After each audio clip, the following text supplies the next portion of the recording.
תודה רבה. תודה רבה, דניאל. אני אתחיל כמובן להציג את הפאנל שלנו, ושלום לכולם. נועה שוסטרמן דביר מובילה את תוכנית פלסטינים והאזור במיינד ישראל, שהיא קבוצת ייעוץ אסטרטגי שעוסקת בקידום הביטחון הלאומי של ישראל. שלום נועה. אפשר כפיים למי שנמצא. דוקטור עומר צענני, סגן אלוף במילואים, ראש היחידה המדינית ביטחונית המשותפת של מכון מדווים וקרן ברל כצנלסון, שעוסקת בקידום פרדיגמה מדינית ביטחונית חדשה לישראל ובהכנת תוצרים לממשלה הבאה. אז אולי יושבת פה חלק מהממשלה הבאה. אמילי חיה מואטי, לשעבר חברת כנסת מטעם מפלגת העבודה, סגנית יושבת ראש הכנסת וחברה בוועדת החוץ והביטחון בכנסת 24, ומתמודדת היום בפריימריז של מפלגת הדמוקרטים. שלום. אני לא יודעת אם זה קיים, אבל חשבנו שבזמן שאנחנו מדברים על שיקום עזה, הקשר בין שיקום ביטחון והתפקיד של ישראל, אפשר יהיה להקרין פה תמונה של העזתים שצפו במשחק כדורגל של ברזיל נדמה לי. למחרת היו דיווחים שמי שארגן את הקרנות האלה, כשרואים עשרות פלסטינים אם לא מאות יושבים על הריסות בעזה, שאותו בן אדם איך נגיד נהרג, חוסל, מת בהפצצה של צה"ל. אז אם יש לנו את התמונה זה יהיה טוב, כי אני חושבת שאני רק אגיד בפתיח שאנחנו מדברים על שיקום עזה, ואני חושבת שאנחנו צריכים לקחת בחשבון שאנחנו לא רואים ולא רואות את עזה. והסיבה שאנחנו לא רואים ולא רואות את עזה, ואנחנו לא כל כך יודעים מה קורה שם, וביקשנו מאשרף אל-עג'מי לפני כן קצת לספר, זה קודם כל כשל של העיתונות הישראלית, אבל יש מעבר לכך דבר שאני חושבת שנורא חשוב להגיד, לפחות לי, אין כניסה לעיתונאים זרים לעזה מתחילת המלחמה. ממשלת ישראל סגרה לגמרי את הגישה לעזה. זה דבר שהציבור הישראלי, אנחנו, מי שיושב בחדר הזה, לדעתי צריך להיות מעורב בלדרוש ובלהפעיל לחץ ציבורי כדי שדבר הזה ישתנה. טוב, אנחנו נדבר על מה האינטרס הישראלי בשיקום ומה התפקיד של ישראל. לפני כן בוא נדבר על יחסי הגומלין בין שיכון לביטחון. בעצם האם הפירוז של עזה צריך להגיע בסוף השיקום, או האם הוא תנאי לשיקום? ונועה, את חושבת שדווקא ההתעקשות הישראלית לפירוז הרצועה ולפירוק חמאס מנשק, זה ספוילר בתהליך הזה. תסבירי. כן. תראי, אז א', תודה רבה, כיף להיות פה. ברמה העקרונית כקונספט, כן, שיקום תמורת פירוז יש בו הרבה היגיון.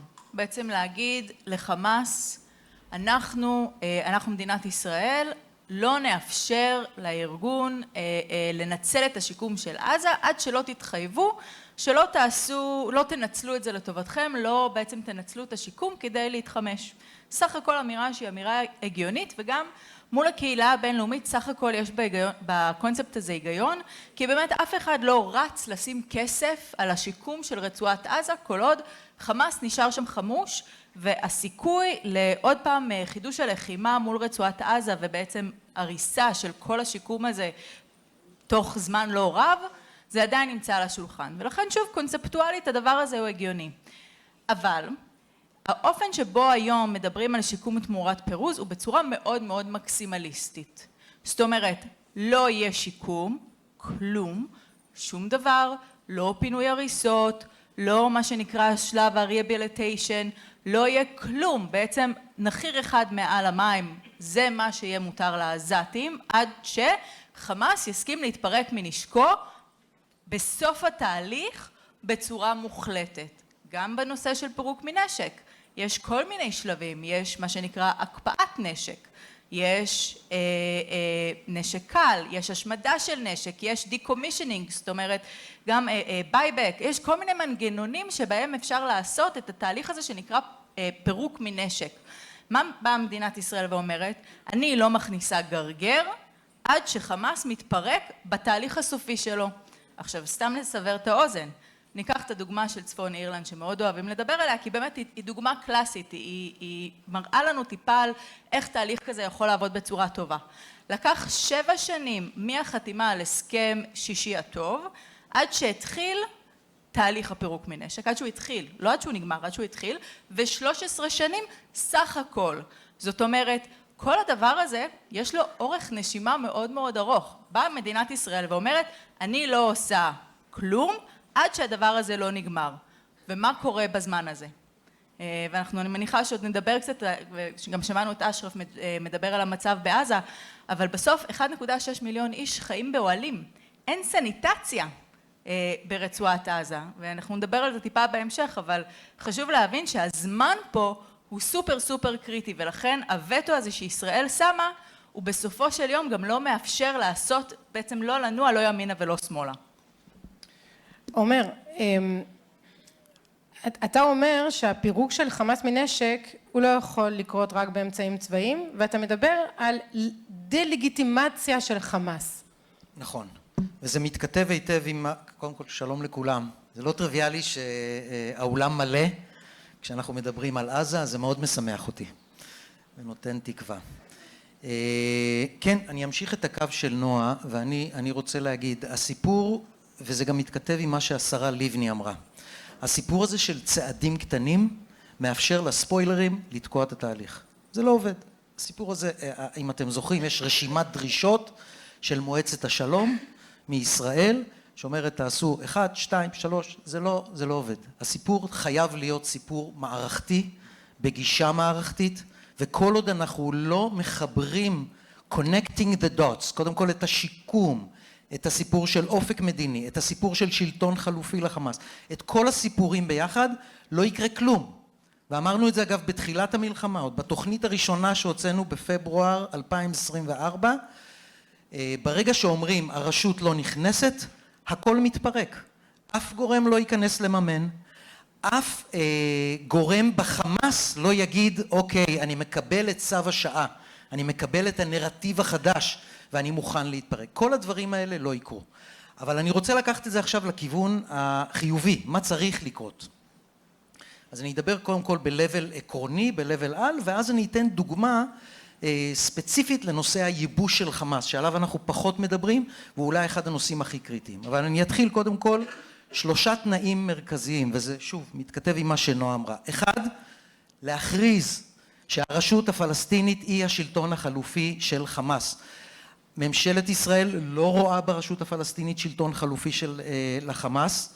החמאס מכיר בזה שהרשות הפלסטינית צריכה להיות השלטון החלופי. עכשיו, למה זה קריטי? שוב, כי אנחנו לא יכולים לדבר על משהו זמני בלי להניח את הקרקע לשינוי המערכתי שצריך להיות. נלווה לזה הסיפור של אופק מדיני. הזכירה ציפי לבני גם את עניין הגדה המערבית. אנחנו לא יכולים להגיד לפלסטינים, הסיפור מתחיל ונגמר בעזה, ומה שקורה בגדה המערבית תעזבו אתכם. היה לנו גם שיח עם האמריקאים, שאני לא יודע אם יש פה נציגות של השגרירות האמריקאית, כן יש. יש פרשנויות לתוכנית טראמפ. תוכנית טראמפ, אנחנו רוצים להבין אותה כתוכנית שאמורה להיות חלק מתוכנית פרוגרמטית סדורה, שתהיה חלק שתכלול גם את הגדה המערבית.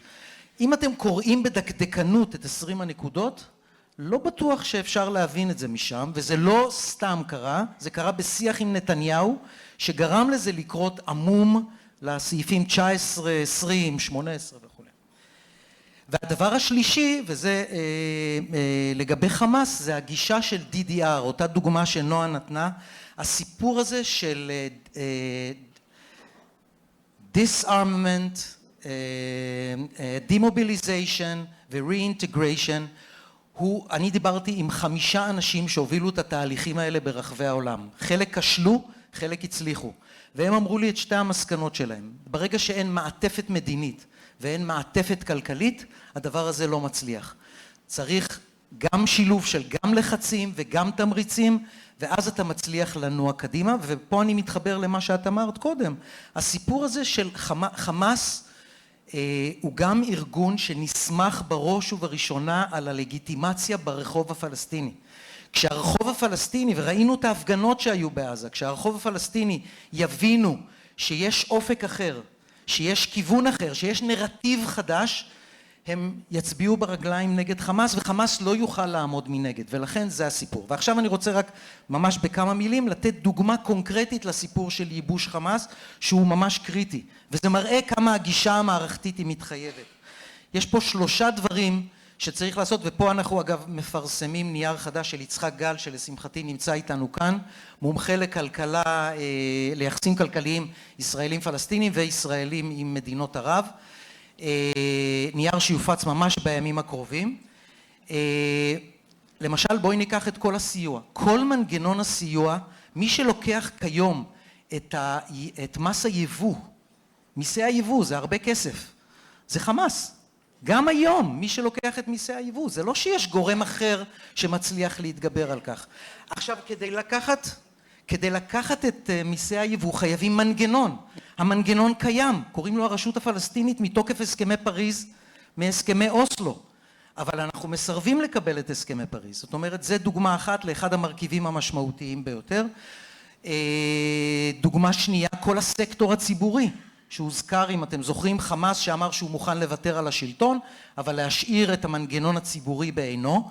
אנחנו חייבים להחליף את הלבל, לפחות את הלבל הבכיר והבינוני בכיר, ואז אין סי לחמאס. כמובן שאנחנו לא נוכל, ואני חושב שזה לא נכון להחליף את כל הפקידות הקיימת של עשרות אלפי אנשים ברצועת עזה. אפשר לעשות מנגנון של חנינה וכו'. ואותו דבר לגבי כל הטיפול הכספי, כל זה מחייב שיתוף פעולה, גם מודיעיני, גם אכיפתי, יחד עם מדינת ישראל. כל הדברים האלה לא יעבדו בלי מנגנונים של שיתוף פעולה, זה לא עובד ברשימת דרישות וכו', ולכן אני חושב שזה יקרה כנראה רק בממשלה הבאה ולא בממשלה הנוכחית, לצערי. אמילי? אני רוצה לשאול אותך באמת שאלה מהותית ופרקטית, אבל לפני כן אני חייבת לשאול. אנחנו, לא רק שהנושא הזה הוא לא משודר ולא פותח מהדורות, אנחנו גם לא שומעים את נציגי אפילו המפלגה של הדמוקרטים, ממש לוקחים את הנושא הזה של שיקום עזה או בכלל היום של אחרי בעזה כנושא שמדברים עליו היום. יש כן דיבור על אופק מדיני, אבל בעניין הזה, האם אתם עוסקים בזה? האם אתם עובדים? האם אתם מכינים תוכניות? האם זה כן עניין שהוא סוגיה חיונית מבחינתך? תראי, המחנה שלנו חי שנים תחת דה-לגיטימציה לאפשרות שיהיה כאן אחרת, לאפשרות של נורמליזציה, כל שכן לאפשרות של שלום. ורבים מאיתנו במחנה מגיבים כמו קורבן אלימות לדה-לגיטימציה הזאת. לזה תחברי גם דור צעיר שלא מכיר ימים אחרים, דור שמכיר בעיקר אלימות אגרסיבית כלפי הרעיונות של שלום, כלפי הרעיונות של הסדר מדיני, כלפי הרעיונות של פיוס. זאת אומרת, בני אדם, לפני כמה ימים הייתי בהדר יוסף באיזה מפגש ודיברנו על מתינות, וחברת מפלגה אמרה לי, אני לא מתונה, אני בעד שלום, ואפילו מושגים של שלום ומתינות נעשו כמו שהמיינסטרים הישראלי, הממלכה, הממלכתיות נעשתה הימין, ואז כל מה שהוא פוליטי הוא שמאל, אבל המיינסטרים הוא ימין, אז גם כל מה שמתון הוא ימין. זאת אומרת, כל המאוויים שלנו, של החברה הישראלית, של לחיות חיים שיש בהם איזשהו ערך ואיזשהו תכלית, הפך להיות איזשהו מגרש של הימין הישראלי, ואנחנו כאילו מודרים מהסיפור הזה. עכשיו, ברור שכל סיפור השיקום והפירוס, תמורת פיתוח, אין אחד בממשלת ישראל כיום שרוצה את זה. והם אומרים את זה בלי למצמץ. אם זה במהלך... זה שטיפת בוקר טוב.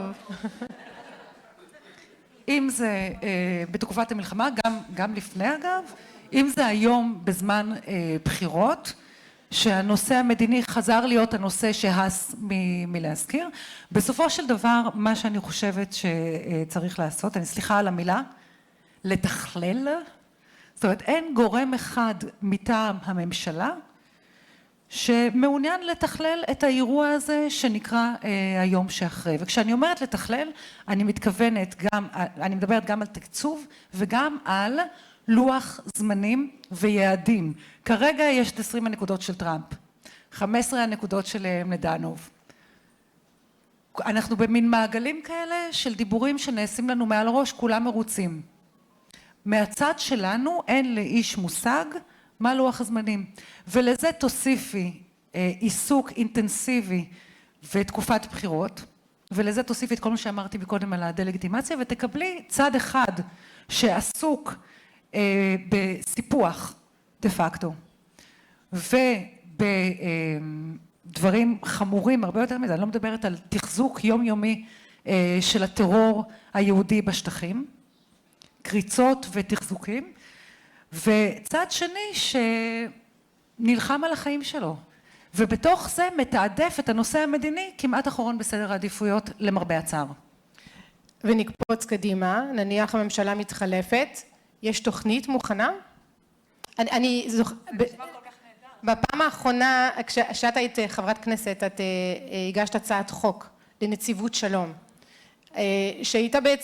שהייתה אמורה להיות, היה אמור להיות לשיטתך גוף מקביל למל"ל, שהוא מתעסק בכל הנושאים שהם לא ביטחון גרידא, אלא כל השאר. האם זה דבר שהוא ישים לגבי עזה?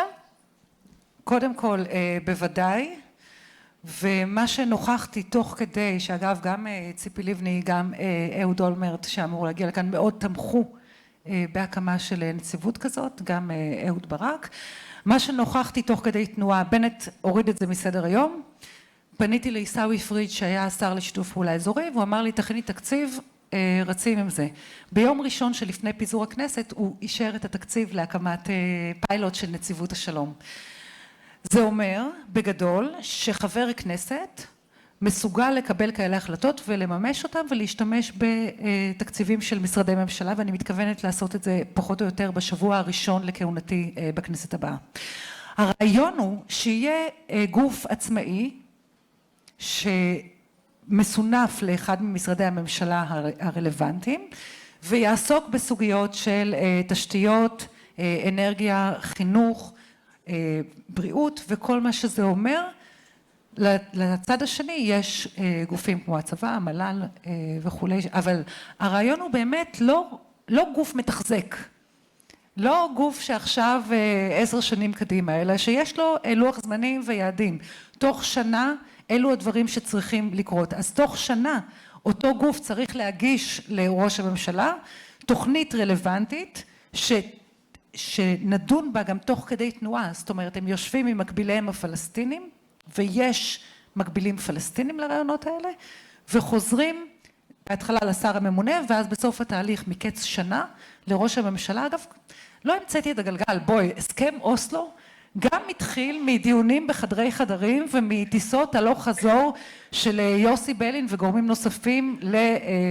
אז זה משהו שאפשר לעשות אותו. כל מה שאנחנו צריכות זה לא דעת קהל אוהדת ולא קמפיינים ולא בלבולי מוח. אנחנו צריכים הנהגה, אומץ לב ורצון טוב, וזה לחלוטין ישים. תודה. אז את בעצם כבר מדברת על שלב הביצוע, אני רוצה לקחת אותנו חצי שלב אחורה ולשאול שאלה קצת מטריסה. למה שיקום עזה זה בכלל אינטרס ישראלי? כ-70% מרצועת עזה תחת שליטת צה"ל כרגע. האוכלוסייה דחוסה אל תוך מה שנשאר מהרצועה, וכ-30%, ואפשר לומר בסדר גמור שישאירו את חמאס בחלק הזה. יש מין רצועת ביטחון ענקית בין חמאס לבין היישובים של העוטף והקיבוצים. אי אפשר כרגע לעשות 7 באוקטובר מחדש, אז למה בכלל לשקם את הרצועה? כמובן אני מניחה בצד את כל השיקולים המוסריים וההומניים וכו', ושואלת מבחינת האינטרס הקר הישראלי. תראי, אז א', זו שאלה מצוינת, כי אני חושבת שבאמת בשיח הישראלי בסוף הכל מסתכם בביטחון לא ביטחון. ויש איזו צרות ראייה ביחס למה עוד נמצא על השולחן. אז קצת להבין מה קורה בעזה. דיברנו על זה בערך 35%, ה-70% זה קצת מוגזם. בערך נגיד 35% מהרצועה חיים שם כ2 מיליון, 2.1 איש, שמתוכם 80% אין להם מגורי קבע. זה אומר הם גרים באוהלים, אוהלים שעפים להם ברוח, בחורף, בקיץ, אין תשתיות. ברמה הכי בסיסית אין תשתיות, תשתיות זה סניטציה. זה אומר שמישהו הולך לשירותים, עושה את מה שהוא עושה וזה זורם לאיזשהו מתקן לטיפול שפכים. אין את זה, אין שירותים באוהלים האלה שהם חיים בהם. אין פינוי זבל. אין פינוי זבל. מה זה אומר שאין פינוי זבל? אז אנשים מתמודדים עם המצב כמו שהוא. אז יש מתחם של אוהלים, מייעדים בתוך ה-35% מהשטח הזה, שסך הכל זה אזור שהוא יחסית צר, אין בו הרבה מרחב, מייעדים איזשהו אזור שהוא בתוך עיר האוהלים הזאת, שהוא האזור שמפנים אליו את הזבל, ופשוט אנשים שופכים לשם את הזבל, והכל מצטבר. ומה יש שם? המון חולדות. חולדות שמעבירות מחלות. עכשיו אני אגיד סיפור מזעזע שאני שמעתי לא מזמן מפי גורם מוסמך. אין כלבים כמעט היום בעזה. אתם יודעים למה?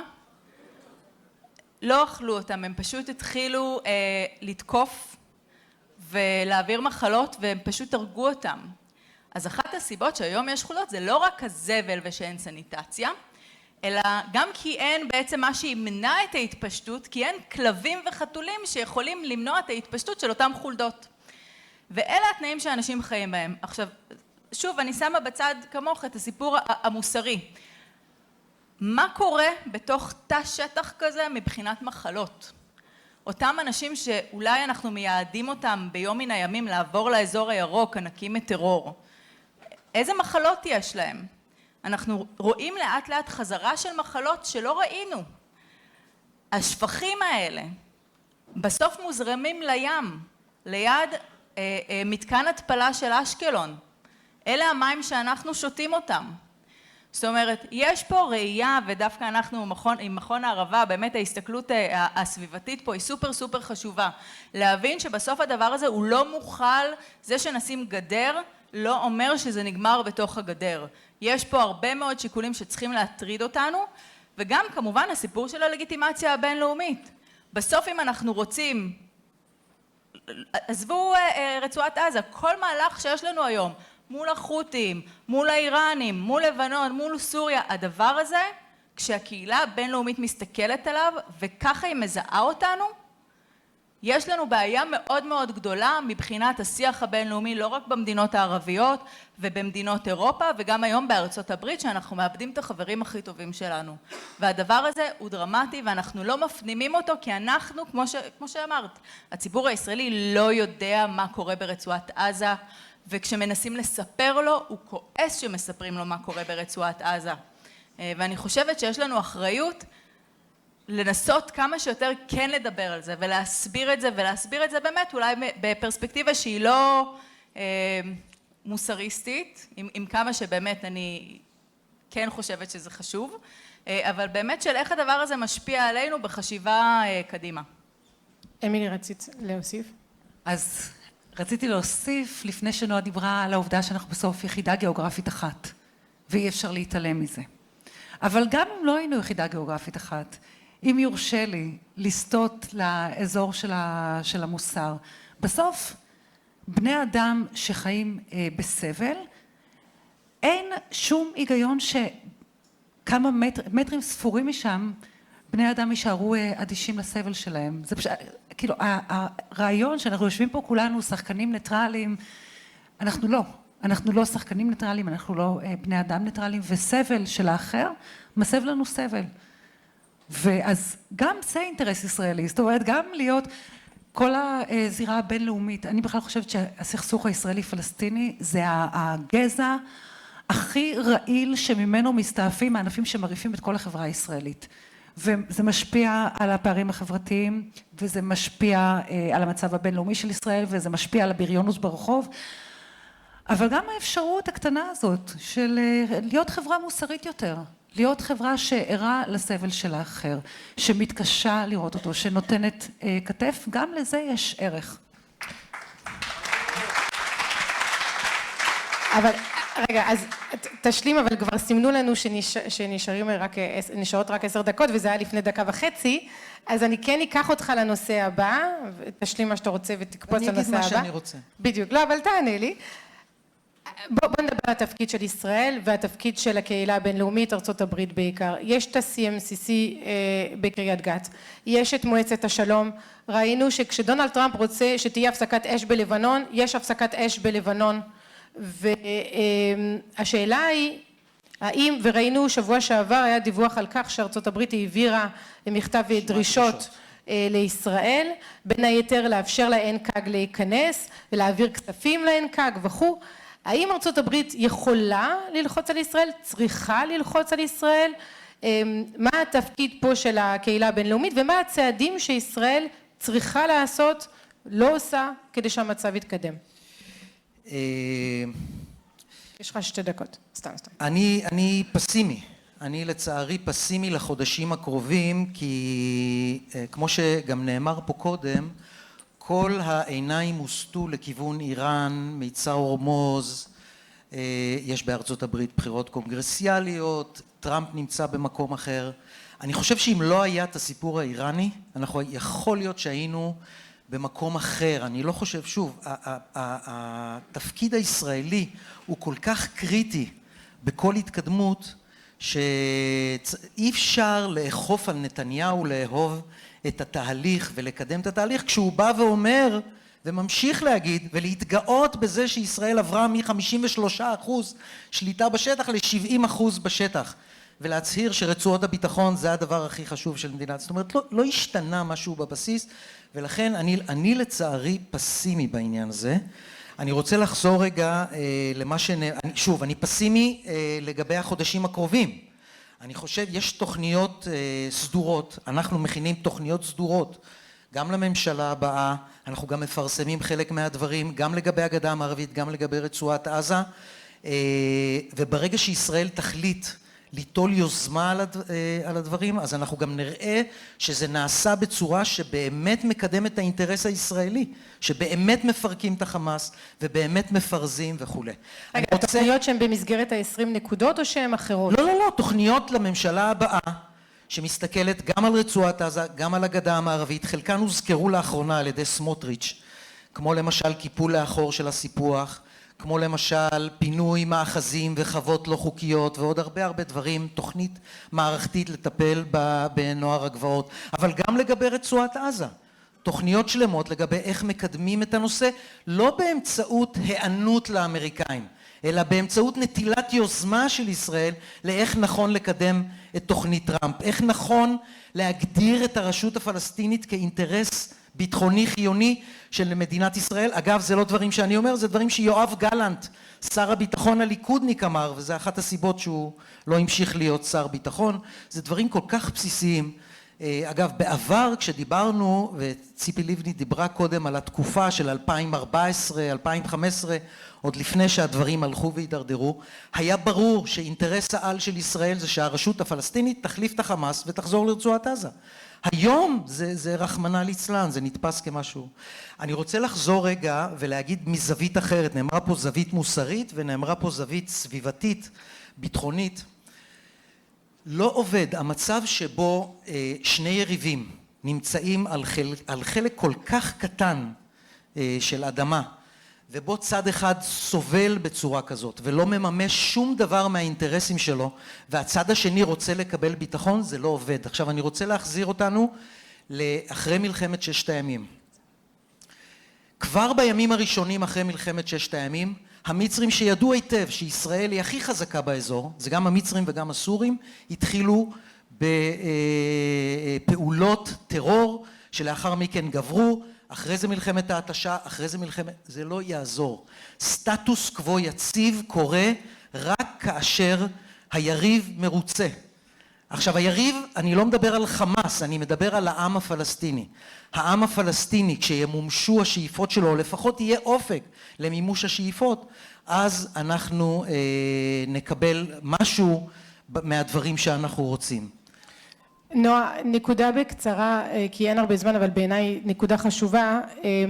כשדיברנו לפני כן, את אמרת לי שגם הרשות הפלסטינית לא ששה לכניסה של ה-NCAG לתוך הרצועה ולעבודה המאומצת שלה. תסבירי. תראי, NCAG, ויש לי הרבה הערכה כלפי הניסוי הזה, נוצר בחטא. הוא נוצר בלחץ ישראלי כבד על האמריקאים, לא חמאס, לא פתח. ועם הדבר הזה האמריקאים הלכו ויצרו ועדה טכנוקרטית. עכשיו בואו שנייה נחשוב על זה, למה ישראל כביכול אמרה לא פתח, לא רשות פלסטינית? כי אי אפשר לסמוך עליהם, תראו, צריך לעשות רפורמות וכו' וכו'.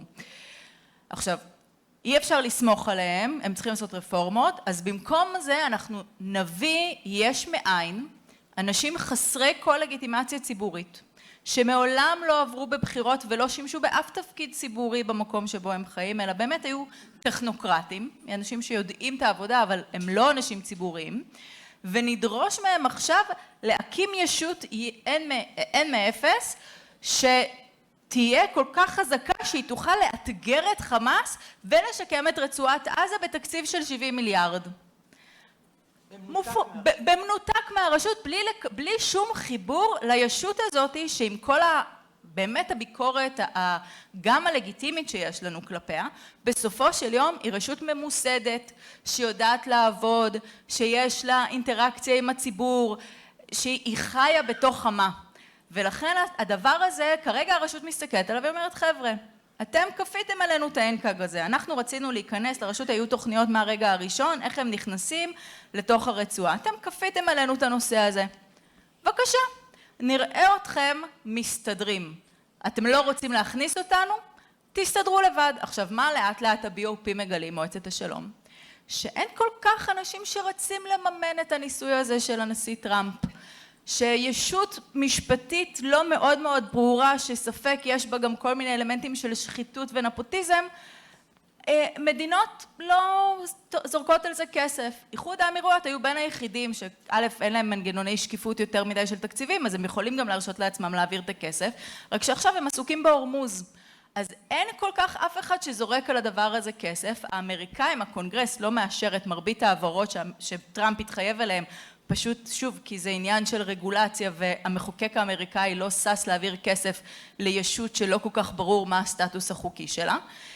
ואגב האירופאים קמים ואומרים לנו יש כסף, אנחנו גם מוכנים לשים אותו על שיקום עזה, אבל אנחנו לא עובדים דרך הדבר הזה שנקרא BOP, אנחנו יודעים לעבוד מול הרשות, יש הסכמים בין מדינת ישראל לבין הרשות הפלסטינית, אנחנו יודעים להעביר אליהם כסף, תועיל מדינת ישראל לעבוד עם הרשות, או לכל הפחות שנייצר מנגנונים שקופים ומנהלתיים תקינים, ויהיה על מה לעבוד.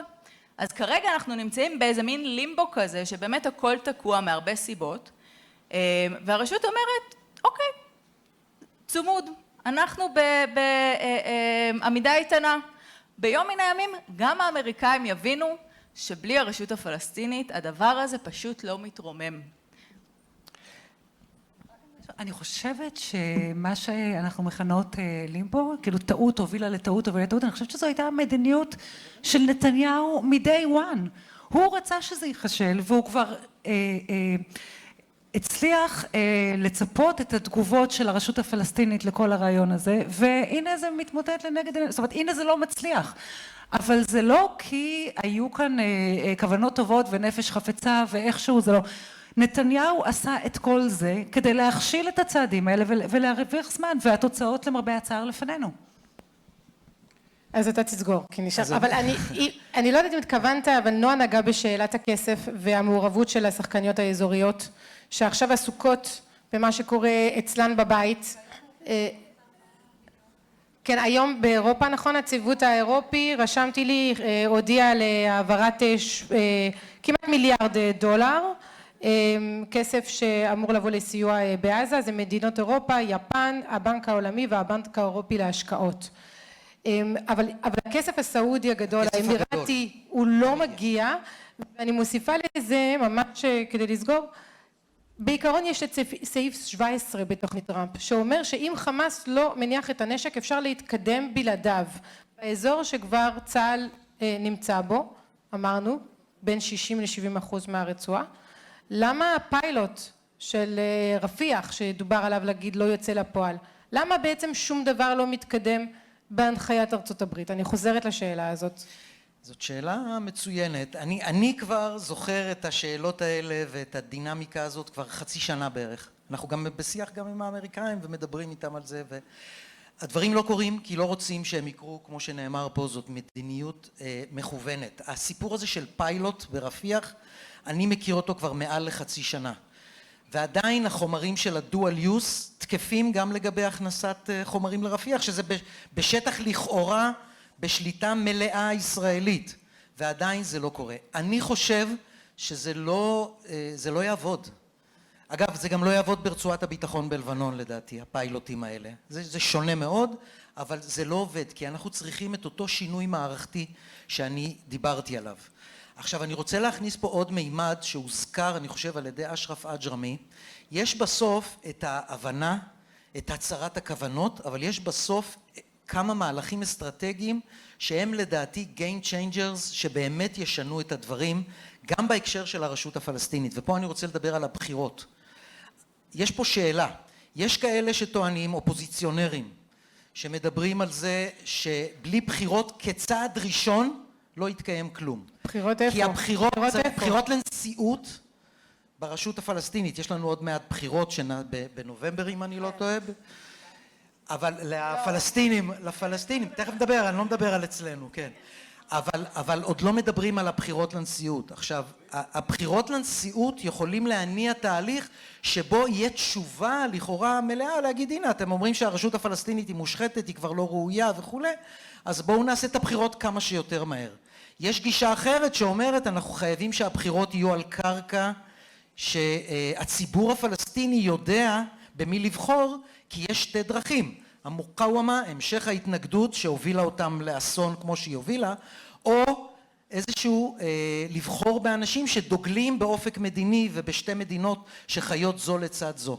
הסיפור הזה עוד לא מתקיים. ברגע שיהיה הדינמיקה הזאת, אני חושב שהמהלך הזה הוא מהלך מאוד מאוד חיוני ומאוד חשוב. צריך לזכור, הבחירות המקומיות שהיו, היו בלי חמאס. הבחירות שהולכות להיות יהיו בלי חמאס. זה הוכחה לכל אלה שאמרו חמאס יוכל להתחפש וזה, זה בלי חמאס ולכן זה אפשרי. וזה עדיין היה בחירות דמוקרטיות וזה יכול להיות בחירות דמוקרטיות.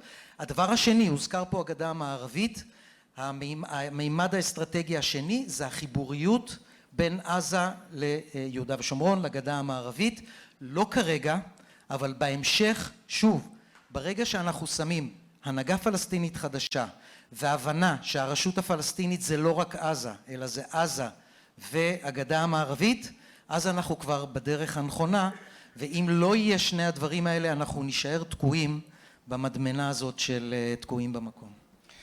אם זה היה תלוי בי, היינו ממשיכים עוד שעה, שעתיים, אבל סימנו לנו כבר לסיים, אז תודה רבה לכל מי שהיה פה היום ותודה לכם.